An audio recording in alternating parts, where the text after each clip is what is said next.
네, 서울 강남의 한 유명 성형외과 진료실 등에서 촬영된 IP 카메라 영상이 유출돼 논란이 일고 있습니다. 네, 경찰은 해킹 가능성을 염두에 두고 사실관계를 확인하고 있지만 해당 영상이 빠르게 온라인상에서 확산하면서 2차 피해도 우려되는 상황입니다. 이 내용 포함한 사건 사고 손수호 변호사와 이야기 나눠보겠습니다. 어서 오십시오. 네, 안녕하세요. 안녕하십니까? 자, 오늘 변호사님과는 대체 IP 카메라 영상이 얼마나 보안에 취약한지 또 유출될 경우 어떤 처벌이 좀 가능한지 알아볼 텐데 일단 이 병원에서 환자들의 치료 모습이 촬영된 영상이 무단 유출돼 논란이 일고 있습니다. 개인적인 좀 상황들이 많이 들어가 있더라고요. 그렇습니다. 보도에 따르면 이제 수십 명의 얼굴이 공개되고 있다. 이런 이야기들이 있고요. 예. 여기에 더해서 유명 연예인까지 있다라는 소식도 있어요. 특히 이 확산 속도가 대단히 빠를 수 있습니다. 또한 경찰과 방심위가 이 영상을 차단하고 있습니다만 네. 이게 주로 해외 불법 사이트를 통해서 계속해서 유출되고 있거든요. 그렇다면 아무래도 이제 우리 국가기관 차원에서는 좀 실효성 있는 조치를 취하는 게 어려운 그런 한계가 있기 때문에 이 피해가 더 크게 번질 것이 우려되고 있습니다. 우리가 흔히 하는 CCTV랑 IP 네. 카메라는 또 다른 개념인 거잖아요. 그렇습니다. 영상을 촬영한다는 측면에서는 동일하죠. 예. 네, 카메라 렌즈를 통해서 촬영을 하는 건데 네. 기본적으로 굉장히 좀 큰 차이가 있습니다. 이 스튜디오에도 지금 둘러보니까 여러 대의 카메라가 있는데 네.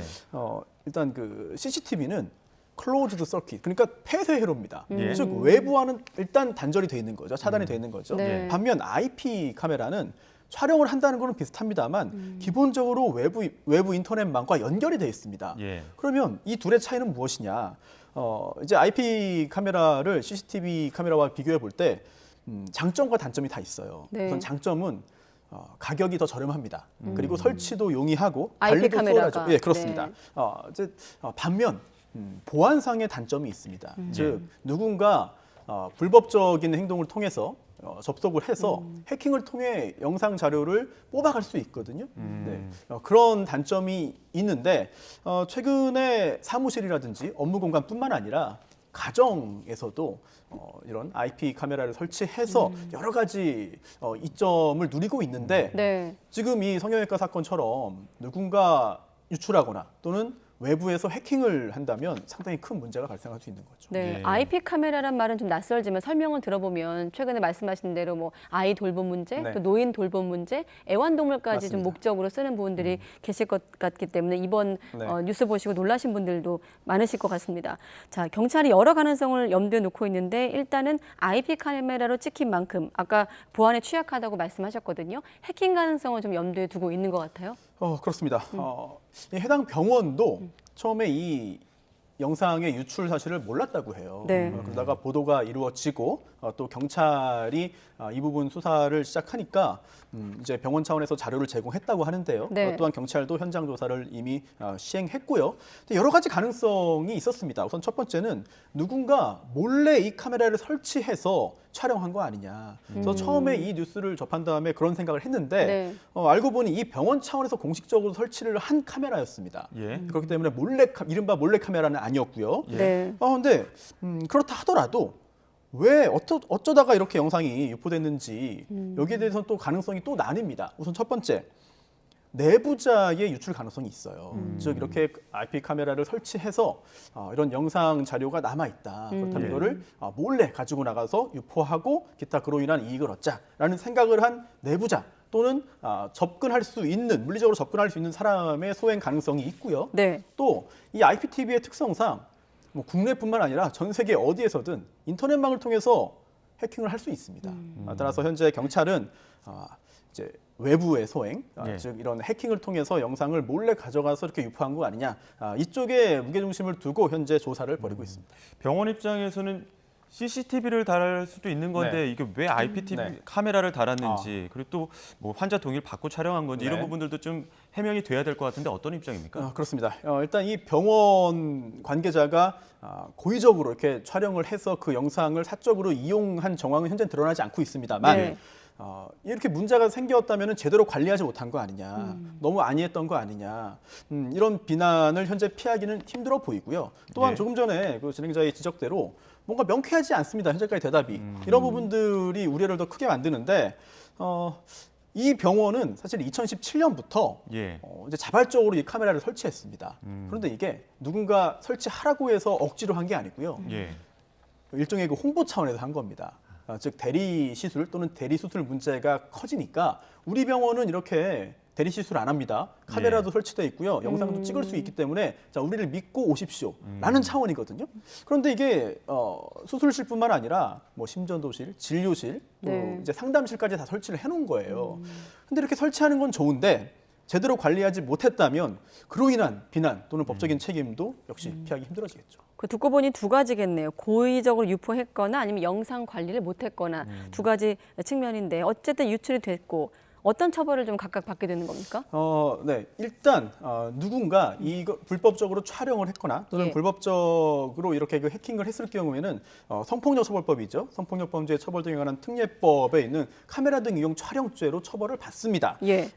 그런데 2020년에 새롭게 신설된 처벌 규정이 있어요. 이게 즉 단순히 그 시청만 해도 현재는 이제 그 처벌 받도록 되어 있거든요. 네. 근데 지금 예전에는 그런 단순 시청자에 대한 처벌 규정이 없었습니다만 2020년 5월 19일에 새로 신설된 그 조항에 따르면 네. 이러한 불법 촬영물 또는 그 촬영물의 복제물을 소지하거나 구입하거나 저장하거나 또는 시청한 사람에 대해서 3년 이하의 징역 또는 3천만 원 이하의 벌금에 처할 수 있기 때문에 호기심 차원에서라도 이런 영상에 접근을 하거나 또는 찾아보거나 이렇게 보는 것 역시 범죄이기 때문에 절대로 네. 해서는 안 되겠습니다. 유포하고 공유하는 건 물론이고 시청만 그렇습니다. 해도 처벌 네네. 대상이다. 예. 이런 조금 전에 말씀드린 건 이제 단순 시청도 포함된 건데요. 사실은 그 전에도 이런 그 이른바 반포 등이라고 법률은 되어 있는데요. 뭐 반포, 판매, 임대, 제공, 전시 이런 행위들은 당연히 네. 이제 엄하게 처벌을 하고 있습니다. 예.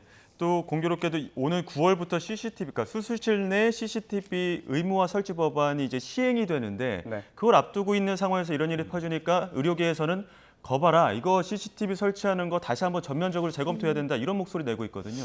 그렇습니다. 참 진통 끝에 법률안이 통과되고 이제 시행을 앞두고 있죠. 2년 예. 유예 기간이 거의 다 끝나가고 있습니다. 네. 자, 이런 상황에서 의료계의 목소리도 귀담아 들을 만해요. 당연히 처음에 영상 유출에 대한 문제 제기를 했고 또한 민감 정보가 생성되기 때문에 이거 어떻게 관리할 것이냐. 이렇게 관리할 때는 여러 가지 비용도 드는데 그 지원되는 예산도 부족하다. 이런 문제 제기를 했습니다. 그 부분도 귀담아 들을 만하고요. 예. 그런데 엄밀히 보면 지금 이 사건은 개정된 의료법과 직접 관련은 없어 보입니다. 자, 왜냐하면 IP 영상이라서. 그렇습니다. 예. 이미 이 문제는 법을 개정하는 과정에서 논의를 했어요. 예. 따라서 개정된 의료법 내용을 보면은요. 이 저장 장치와 네트워크가 분리되도록 되어 있습니다. 즉 IP 카메라를 설치하면 안 돼요. 예. 이거는 법 위반이고요. CCTV 말 그대로 지금 폐쇄로 TV를 설치하도록 되어 있거든요. 이런 부분들은 좀 정확히 분리해서 예. 우리가 그 생각을 좀 해야 될 것 같습니다. 네, 아까도 얘기했지만 지금 이거는 병원에서 일어난 사건이지만 최근에 어떤 이런 영상에 대한 것들이 일반화되면서 가정에서도 쉽게 볼 수 있는 영상 장치거든요. 뭐 변호사님과는 오늘 법리적인 문제를 다루겠습니다만 영상의 보안 관리 문제는 좀 정책적이나 사회적으로 좀 고민해 볼 필요가 있겠다는 생각이 네네. 그래서 듭니다. 네. 이제 가정에서 이런 IP 카메라를 네. 이제 설치해서 사용하는데 사용하지 않을 때는 전원을 빼놓을 필요가 있고요. 그리고 또 최초의 비밀번호가 아주 단순하게 설정되어서 판매됩니다. 근데 이걸 잘 모르고 그냥 방치하는 경우가 있거든요. 네. 따라서 구입한 후에 비밀번호를 좀 복잡하게 해킹을 막을 수 있도록 좀 변경을 해서 사용해야 되는데 지금 이 성형외과 병원도 만약에 그런 조치를 취하지 않았다고 한다면은 그에 따른 책임을 또 질 수 있는 상황이 사실 되겠죠. 비밀번호 잊어버릴까 봐 좀 간단하게 하는 경우가 있는데 네. 보안을 위해서라도 좀 복잡하게 해놓을 그렇습니다. 필요가 있겠네요. 네. 알겠습니다. 자, 그리고 이번엔 사고 소식인데 지난 8일 새벽입니다. 강원도에서 SUV 자동차가 운전 도중에 축대 벽을 들이받은 사건인데 일단 사건 개요부터 한번 다시 정리해보죠. 네, 3월 8일 새벽 5시가 되기 조금 전이었는데요. 이제 강원도 동해시의 구호동에서 당시 한 부부가 타고 있던 SUV 차량이 이제 벽을 아주 강하게 들이받았습니다. 당시 이 차량 안에 타고 있던 41살 아내가 먼저 이제 차량 밖으로 이제 구조됐고요. 네. 그 다음에 남편 또 구조됐는데 남편이 현역 군인입니다. 예. 이제 47세의 그 원사 계급의 남편인데 네. 안타깝게도 아내는 사망했어요. 그리고 남편도 이 교통사고로 인한 온몸에 그 골절상을 입은 상태로 치료를 받고 있습니다. 예, 지금 저는 처음에 이 사건 지금 그 뉴스 제목만 봤을 때는 네. 보통 그냥 사고인가라고 했었는데 네. 사고가 네. 날 법한 그런 어떤 정황도 아니었어. 좀 미심쩍은 정황들이 많이 있었던 것 같아요. 그렇습니다. 교통사고가 발생하면 여러 가지 가능성이 있죠. 예. 첫 번째로는 운전 미숙인가, 예. 네, 그리고 또 혹시 음주 또는 약물의 가능성이 있겠고요. 또는 그런 게 없다 하더라도 운전하다가 동승자와의 다툼이 생겨서 이런 사고가 발생하는 경우도 종종 있습니다. 또는 가능성이 크진 않습니다만 차량 오작동도 무시할 수 네. 없는 것이죠. 예.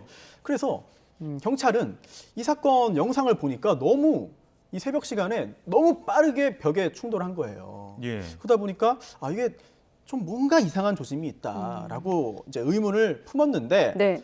당시 이 남편은 졸음운전이라고 진술을 했습니다. 그런데 이 아내가 교통사고로 사망을 했고 또 남편은 이 강한 충격을 받았기 때문에 골절상을 크게 입었는데 CCTV 영상을 쭉 따라가 봤습니다. 예. 그랬더니 이 남편이 모포에 쌓은 무언가를 이제 끄는 듯한 장면이 있고요. 그리고 이거를 그 차량 안으로 옮기는 듯한 그 장면들이 이제 포착이 된 거죠. 예. 그러다 여기에 더해서 사고가 난 지점을 그 전에 답사를 하는 것 같은 그런 영상도 이제 확보가 됐습니다. 네. 그러다 보니 이게 단순한 교통사고가 아니라 뭔가 숨겨진 사정이 있는 거 아니냐 이런 의문이 제기됐죠. 네, 그런 의문, 수사당국이 수상적인 부분으로 의심하고 있는 대목 중에 하나가 또 그 검시 과정에서 시신에서 발목 골절 등을 제외하면 교통사고로 인한 외상 흔적이 발견되지 않았다는 점도 이상하게 생각하고 있는 점 같아요. 그렇습니다. 진짜 아내의 시신을 보면은 발목 부분이 골절됐습니다. 그런데 네. 이게 개방성 골절이에요. 즉 안에서만 부러진 게 아니라 밖으로 이제 나온 예. 건데 그렇다면은 출혈이 상당히 있어야 할 것 같습니다. 그런데 예. 실제로 현장에서는 출혈량이 그렇게 많지 않았대요. 이거는 물론 지금 단계에서는 단순한 추정입니다만 네. 혹시 교통사고로 인해서 사망한 게 아니라 그 전에 이미 사망했었기 때문에 이러한 교통사고로 인해서 설령 이 골절이 발생했다 하더라도 출혈이 거의 없던 거 아니냐. 예. 이런 의문을 제기할 수 있거든요. 따라서 당시 이거는 이제 그 검시라고 하는데요. 네. 이제 검시는 검안과 부검이 있습니다. 이제 칼을 써서 이제 해부를 하면은 그걸 부검이라고 하고 그냥 육안으로 이제 외부를 검사하는 걸 이제 검안이라고 하는데 검안을 통해서 현재 여러 가지 좀 의문점이 제기됐기 때문에 현재 그 부검 절차를 진행하고 있고요. 이 부검을 통해서 가장 먼저 사인을 밝혀야 됩니다. 그리고 그 사인과 함께 사망 시각을 좀 추정해야 되거든요. 예. 만약에 교통사고 이전에 사망했다면 그리고 교통사고가 아닌 다른 원인으로 사망한 것이 밝혀졌다면 도대체 누가 그러한 결과를 야기한 것이냐. 만약에 그게 살해라면 도대체 그 살해범은 누구이냐 등을 찾아야 하겠고요. 물론 지금 단계에서는 단순 교통사고 그리고 또 단순한 살인 그 두 가지로만 생각을 하기 쉽습니다만 실제 사건을 처리하다 보면은 다양한 가능성이 있어요. 즉 어떠한 사고로 인해서 누군가 사망했는데 그 사실을 감추기 위해서 이제 사고를 위장하거나 아니면 어떤 죄책감을 크게 느껴서 본인도 목숨을 끊으려고 하는 행동인데 그 결과적으로 지금 이런 상황이 발생했거나 등등 다양한 가능성이 있기 때문에 네. 현재로서는 부검 결과가 나오기 전까지는 이 사건 어떤 사건인지 단정하기는 좀 어렵다고 봐야죠. 물론 지금까지는 추정의 단계입니다. 그런데 지금 그 사고가 난 그 이제 남편이 군인이기 때문에 네. 앞으로 또 이 과정을 통해서 군사 경찰에 넘길 계획이라고 지금 밝혀지고 있는데 네. 만약에 이제 뭐 추가 의혹이 더 밝혀진다면 네. 군인 신분인 남편은 향후 어떤 과정 좀 밟게 되는 겁니까? 네, 일단 군인이기 때문에 군형법이 적용되고 또 이제 군사법원에서 재판을 받게 될 텐데 중요한 건 사실 어느 기관에서 수사를 하고 어디에서 재판을 받느냐도 중요하겠습니다만 실제로 도대체 이 사건의 진상이 무엇이냐를 밝히는 게 중요하겠죠. 예. 네. 그래서 현재로서는 단순한 여러 가지 가능성의 나열입니다만 지금 영상을 많이 확보했습니다. 네.